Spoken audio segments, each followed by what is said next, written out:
وضاح یشکری نے بیان کیا، ان سے ابو بشر جعفر بن عیاس نے، ان سے سعید بن جبیر نے اور ان سے ابن عباس رضی اللہ عنہ نے کہ قبیلہ جہینہ کی ایک عورت نبی کریم صلی اللہ علیہ وسلم کی خدمت میں حاضر ہوئی اور کہا، میری والدہ نے حج کی منت مانی تھی لیکن وہ حج نہ کر سکیں اور ان کا انتقال ہو گیا، تو کیا میں ان کی طرف سے حج کر سکتی ہوں؟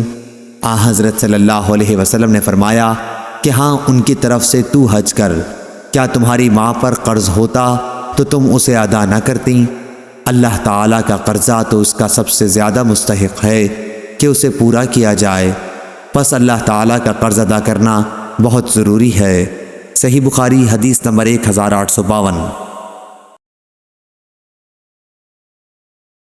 حماد بن زید نے بیان کیا، ان سے ایوب نے، ان سے نافع نے کہ عمر بن خطاب رضی اللہ عنہ نے عرض کیا، یا رسول اللہ، زمانہ جاہلیت کفر میں نے ایک دن کے اعتکاف کی منت مانی تھی تو رسول کریم صلی اللہ علیہ وسلم نے اسے پورا کرنے کا حکم فرمایا۔ نافع نے بیان کیا کہ حنین کے قیدیوں میں سے عمر رضی اللہ عنہ کو 2 باندیاں ملی تھیں تو آپ نے انہیں مکے کے کسی گھر میں رکھا۔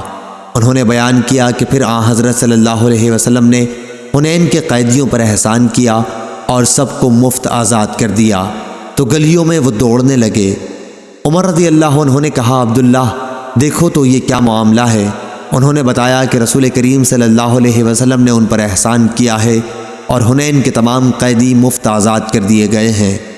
حضرت عمر رضی اللہ عنہ نے کہا کہ پھر جا ان دونوں لڑکیوں کو بھی آزاد کر دے۔ نافع نے کہا کہ رسول اللہ صلی اللہ علیہ وسلم نے مقام جارانہ سے عمرے کا احرام نہیں باندھا تھا، اگر حضرت صلی اللہ علیہ وسلم وہاں سے عمرے کا احرام باندھتے تو عبداللہ بن عمر رضی اللہ عنہ کو یہ ضرور معلوم ہوتا۔ اور جریر بن حازم نے جو ایوب سے روایت کی، انہوں نے نافع سے، انہوں نے ابن عمر سے، اس میں یوں ہے کہ وہ دونوں باندیاں جو عمر رضی اللہ عنہ کو ملی تھی خمس میں تھیں۔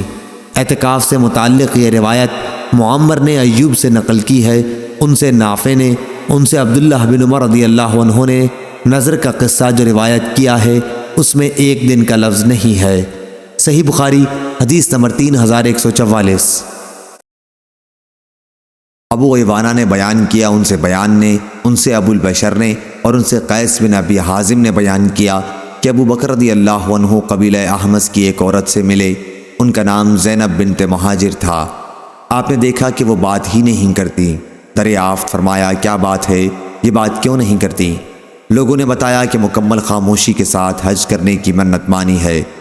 ابو بکر رضی اللہ عنہ نے ان سے فرمایا، عجیب بات کرو، اس طرح حج کرنا تو جاہلیت کی رسم ہے۔ چنانچہ اس نے بات کی اور پوچھا، آپ کون ہیں؟ حضرت ابو بکر رضی اللہ عنہ نے کہا کہ میں مہاجرین کا ایک آدمی ہوں۔ انہوں نے پوچھا کہ مہاجرین کے کس قبیلے سے ہیں؟ آپ نے فرمایا کہ قریش سے۔ انہوں نے پوچھا قریش کے کس خاندان سے؟ حضرت ابو بکر رضی اللہ عنہ نے اس پر فرمایا، تم بہت پوچھنے والی عورت ہو، میں ابو بکر رضی اللہ عنہ ہوں۔ اس کے بعد انہوں نے پوچھا، جاہلیت کے بعد اللہ تعالیٰ نے جو ہمیں یہ دین حق عطا فرمایا ہے، اس پر ہم مسلمان کب تک قائم رہ سکیں گے؟ آپ نے فرمایا، اس پر تمہارا قیام اس وقت تک رہے گا جب تک تمہارے امام حاکم سیدھے رہیں گے۔ اس خاتون نے پوچھا، امام سے کیا مراد ہے؟ آپ نے فرمایا کہ تمہاری قوم میں سردار اور اشراف لوگ نہیں ہیں جو اگر لوگوں کو کوئی حکم دیں تو وہ اس کی اطاعت کریں۔ اس نے کہا کہ کیوں نہیں ہیں؟ ابو بکر رضی اللہ عنہ نے کہا کہ امام سے یہی مراد ہے۔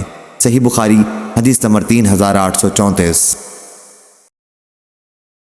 ابو ہریرہ رضی اللہ عنہ نے بیان کیا کہ نبی کریم صلی اللہ علیہ وسلم نے فرمایا، نظر، منت انسان کو کوئی چیز نہیں دیتی جو میں رب نے اس کی تقدیر میں نہ لکھی ہو، بلکہ وہ تقدیر دیتی ہے جو میں رب نے اس کے لیے مقرر کر دی ہے، البتہ اس کے ذریعے میں بخیل کا مال نکلوا لیتا ہوں۔